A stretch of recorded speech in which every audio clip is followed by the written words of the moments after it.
گزر جاتی ہے، اگر امیروں کی با اقبال گزرتی ہے تو غریبوں کی بھی بہرحال گزر جاتی ہے۔ دنیا کا تو حال یہ ہے، سب کی گزر جاتی ہے، اصل آخرت کی زندگی ہے، اور آخرت کی زندگی کے لیے اگر تیاری کرنا ہے، اس کی تیاری کا ایک جو ذریعہ ہے وہ ہے جو آج کی یہ مجلس ہے، آج کی یہ تقریب ہے جس میں ہم جمع ہیں۔ حافظ قرآن ہم اپنے لیے، اپنے خاندان کے لیے تیار کریں، اور اس کا کیا ثواب ہے، اجر ہے، وہ میں نے آپ کے سامنے بتایا۔ یہ والدین اور اس کے خاندان والوں کے لیے ہے، اور خود قرآن کا جو حافظ بچہ بنا ہے اس کو اللہ تبارک و تعالیٰ کس اعتبار سے نوازیں گے؟ اللہ تبارک و تعالیٰ نے اس کے بارے میں بھی بڑی بشارتیں سنائی، نبی پاک صلی اللہ علیہ وسلم کی زبانی بڑی بشارتیں اور خوشخبریاں اس کے لیے بھی آئی۔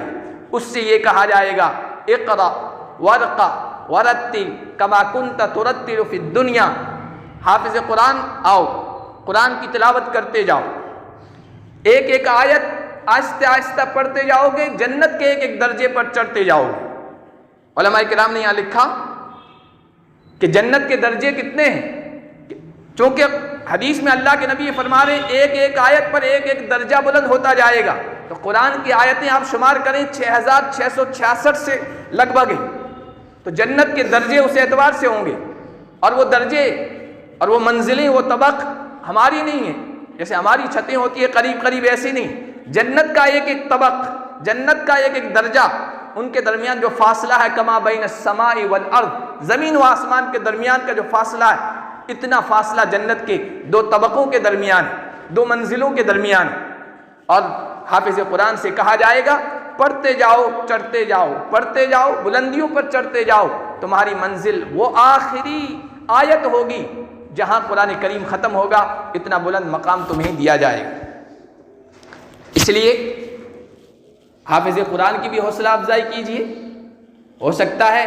ہمارے حوصلہ افزائی کرنے کے نتیجے میں کل ہماری یہ سفارش کر دے، اور اپنے خاندان میں بھی حافظ قرآن بنانے کی کوشش کیجیے، اور یہ نہیں ہو سکتا ہے تو کم از کم اس قرآن کی مجلس کی برکت سے ہم یہ عہد کریں کہ قرآن سے جڑیں گے، قرآن سے جڑیں گے۔ قرآن سے جڑنا قرآن کی تلاوت کرنا بھی ہے، قرآن سے جڑنا قرآن کو سمجھنے کی کوشش کرنا بھی ہے، قرآن سے جڑنا قرآن کے معنی میں تدبر و غور و فکر کرنا بھی ہے، قرآن سے جڑنا قرآن کے پیغام کو عام کرنا بھی ہے، قرآن سے جڑنا قرآن کی مجلسوں پر، قرآن کے اداروں پر، قرآن کے مکاتب پر، قرآن کے سمجھنے سمجھانے والوں پر اپنے مال و دولت خرچ کرنا بھی ہے۔ قرآن سے جڑیں گے، اس دنیا میں بھی ترقیاں ملے گی، اس دنیا میں بھی عزتیں ملے گی، اس دنیا میں بھی غلبہ نصیب ہوگا، اس دنیا میں بھی فتح نصیب ہوگی۔ اللہ کفر کی طاقتوں پر، طاغوت کی طاقتوں پر اس قرآن کی برکت سے غلبہ عطا فرمائیں گے۔ 1400 سال پہلے بھی اسی قرآن سے انسانیت نے، صحابہ کرام نے غلبہ پایا تھا، اور آج بھی اللہ کا وعدہ ہے جو اس قرآن سے جڑ جائے گا ہم اس کو غلبہ نصیب فرمائیں گے، فتح عطا فرمائیں گے، عزتیں نصیب فرمائیں گے۔ علامہ اقبال رحمۃ اللہ علیہ کے چند اشعار کے ذریعے سے میں ایک پیغام دے کر آج کی بات کو ختم کرنا چاہتا ہوں۔ علامہ اقبال رحمۃ اللہ علیہ نے قرآن کریم کے واسطے سے قرآن کریم کے متعلق کہا تھا، تو نمی دانی کیا آئین تو چیست، زیر گردوں سر تمکین تو چیست۔ ایک قرآن کے پڑھنے والے، ایک قرآن سے اپنے تعلق کو ظاہر کرنے والے، تجھے پتہ ہی نہیں کہ تیرا آئین کیا ہے، تیرا قانون کیا ہے، تیری شریعت کیا ہے، تیرے وہ اصول کیا ہیں جن کے مطابق تو زندگی بسر کرے۔ تو نمی دانی کیا آئین تو چیست، زیر گردوں سر تمکین تو چیست۔ اس آسمان کی چھت کے نیچے، اس دنیا میں تیری طاقت کا، تیری قوت کا، تیری فتح کا، تیرے غلبے کا، تیرے آگے بڑھنے کا راز کیا ہے تجھے پتہ ہی نہیں۔ زیر گردوں سر تمکین تو چیست۔ پھر آگے کہا کتاب زندہ، یہ ہاتھ میں قرآن، کتاب زندہ قرآن حکیم، تیری کامیابی کا راز، تیرے غلبے کا راز یہ کتاب زندہ ہے، یہ زندہ کتاب ہے، اور جو اس سے جڑ گیا وہ بھی زندہ ہے، جو اس سے جڑ گیا وہ بھی کامیاب ہے۔ کتاب زندہ قرآن حکیم، حکمت اولا یزال است و قدیم، اس کی جو باتیں ہیں، اس میں جو حکمت بری دانش مندی کی باتیں ہیں وہ ہمیشہ سے ہے، ہمیشہ رہنے والے ہیں۔ رہزنا از حفظ او رہبر شدن، از کتاب صاحب دفتر شدن، جو لوگ رہزن تھے، جو لٹیرے تھے، جو ڈاکو تھے، جو عرب کے بدو تھے، دنیا کی قومیں، دنیا کی طاقتیں جن کو کوئی اہمیت نہیں دیتی تھی، جن کو حیثیت نہیں دیتی تھی، جن کو آنکھ اٹھا کر بھی نہیں دیکھتی تھی، رہزنا از حفظ او رہبر شدن، وہ رہزن، وہ لٹیرے، وہ عرب کے بدو جب اس قرآن سے وابستہ ہو گئے، جب اس قرآن سے جڑ گئے، اللہ تبارک و تعالیٰ نے ان میں وہ اسپرٹ بھر دی، وہ طاقت بھر دی کہ جو حکومتیں ان کو کچھ اہمیت نہیں دیتی تھی، ان کی طرف آنکھ اٹھا کر بھی نہیں دیکھتی تھی، کوئی حیثیت نہیں تھی ان کی نگاہوں میں ان عرب کے بدوؤں کی، انہی عرب کے بدوؤں نے جب اس قرآن سے اپنا رشتہ جوڑا تو اس وقت کی دو بڑی بڑی سپر پاور طاقتیں روم و ایران ان کے سامنے زیر نگی ہو گئی، اور ان کے سامنے وہ شکست انہوں نے تسلیم کر لی، ہار گئی۔ رہزنا از حفظ رہبر شدن، حضرت عمر بن خطاب رضی اللہ تعالی عنہ، ان کے بارے میں آتا ہے ایک مرتبہ اپنی خلافت کے زمانے میں اپنے لشکر سمیت، فوج سمیت جا رہے تھے، اور کسی وادی میں ایک جگہ رک گئے، اور رک کر وہاں رونے لگ گئے، تو ساتھ میں جو لوگ تھے وہ کہنے لگے امیر المومنین رو کیوں رہے ہیں؟ کیا کسی اسلامی فوج کی شکست کی خبر آ گئی؟ کیا اسلامی حکومت کا کوئی حصہ دشمن کے قبضے میں چلا گیا ہے؟ یہ آپ رو کیوں رہے ہیں؟ تو کہا رو اس لیے نہیں رہا ہوں کہ ہماری فوج کو شکست کا سامنا کرنا پڑا ہے، یا ہماری خلافت کی کچھ زمین دشمن نے دبا لی ہے، اس پر قبضہ کر لیا ہے، رو اس لیے رہا ہوں کہ آج عمر بن خطاب اس وادی میں آیا ہے اور اس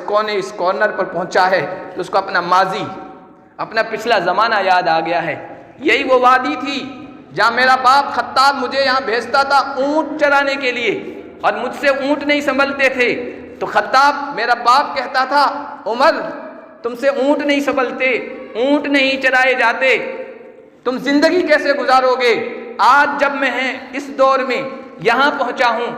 مجھے اپنا ماضی یاد آ گیا، اور آج کا زمانہ میرے سامنے ہے۔ محمد عربی کے دامن سے وابستہ ہونے کے بعد اور اس قرآن کریم کو اپنے سینے سے لگانے کے بعد، اسی عمر کو جس کا باپ تانے دیا کرتا تھا کہ تجھے اونٹ سنبھالنے نہیں آتے، اونٹ چلانے نہیں آتے، تیری زندگی کیسے گزرے گی، آج وہی عمر ہے، ہوا کو حکم دیتا ہے، ہوا اس کے پیغام کو اپنی لہروں پہ پہنچا دیتی ہے، آج وہ دریائے نیل کو حکم جاری کرتا ہے، بند دریائے نیل، سوکھا ہوا پانی اس کے حکم سے جاری ہو جاتا ہے، مدینے میں کوئی آگ اٹھتی ہے اور وہی عمر اپنی چادر بھیجتا ہے کہ اس پر اب میری چادر ڈال دو، وہ چادر جلے گی نہیں، چادر اس کو بجھا دے گی اور وہ آگ بجھ جاتی ہے۔ یہ کس کی برکت ہے؟ یہ اسی کتاب زندہ سے جڑنے کی برکت ہے۔ آج مجھے اپنا زمانہ یاد آ گیا، پچھلا زمانہ، اور آج اس کتاب سے وابستہ ہونے کے بعد اللہ نے جن عزتوں سے نوازا ہے وہ میری نگاہوں کے سامنے آ گیا، اس لیے میں رو رہا ہوں۔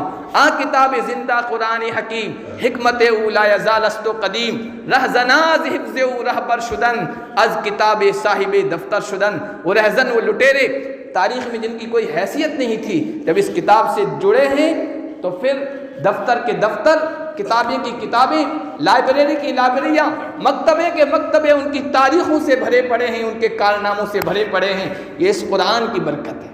اللہ نے فرمایا تھا ان اللہ یرفع بہذا الکتاب اقواما ویضع بآخرین، اس کتاب سے جڑنے کی وجہ سے اللہ کچھ لوگوں کو بلندیوں سے نوازائے گا، اور اس کتاب سے کٹنے کی وجہ سے اللہ تبارک و تعالیٰ ان کو تنکوں سے بھی بے حیثیت کر دے گا اور ان کو ذلتوں میں گرا دے گا، اور قرآن سے وابستہ ہونے کی وجہ سے ہمیں عزت ملے گی۔ اب ایک زندہ مثال پیش کرنے کے لیے لوگ تو ڈرتے ہیں ایسی باتیں کرنے سے، لیکن میں اشارتاً کہتا ہوں اللہ نے آج بھی ایک زندہ مثال قائم کر دی ہے۔ دنیا میں آج ایسے اللہ کے بندے جو آج بھی ڈنکے کی چوٹ پر دنیا کی کسی طاقت کی پرواہ کیے بغیر یہی کہہ رہے ہیں ہم قرآن کو لے آئیں گے، ہم قرآن کی شریعت پر عمل کریں گے، ہم شریعہ قانون نافذ کریں گے۔ اللہ تبارک و تعالیٰ نے آج کے محمد عربی کے غلاموں کے ہاتھوں تین سپر پاور کو اسی قرآن کی برکت سے شکست دے دی ہے۔